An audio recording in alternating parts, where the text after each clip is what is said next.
तिरंग्याची शान कधी झुकू देणार नाही, तिरंग्याची शान कधी झुकू देणार नाही, भारत मातेचा मान कधी कमी होऊ देणार नाही.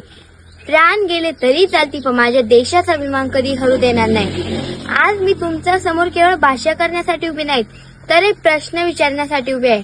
आपण खरोखर स्वतंत्र आहोत का? 15 ऑगस्ट 1947 रोजी आपल्याला परकीय सत्तेपासून स्वातंत्र्य मिळाले.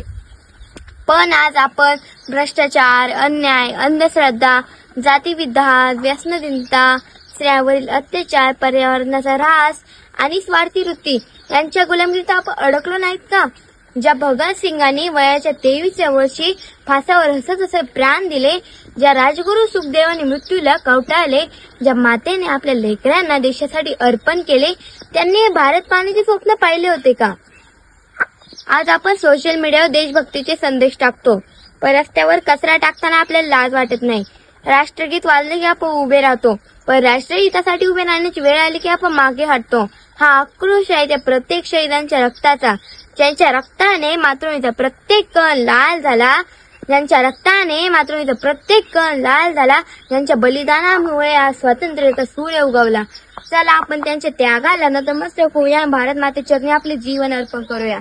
आजही आपल्या सीमेवर सैनिक गोळ्या झेलत आहे आणि आपण घरात सुरक्षित झोपतो. आपण त्यांच्या त्यागाची किंमत ओळखतोच का?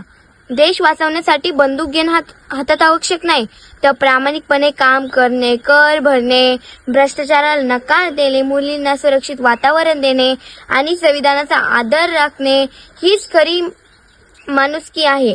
मी आज प्रत्येक तरुणाला विचारते, रक्तात ज्वाला असू द्या, डोळ्यात स्वप्न असू द्या, रक्तात ज्वाला असू द्या, डोळ्यात स्वप्न असू द्या, भारत घडवण्याचे ध्येय मनात असू द्या.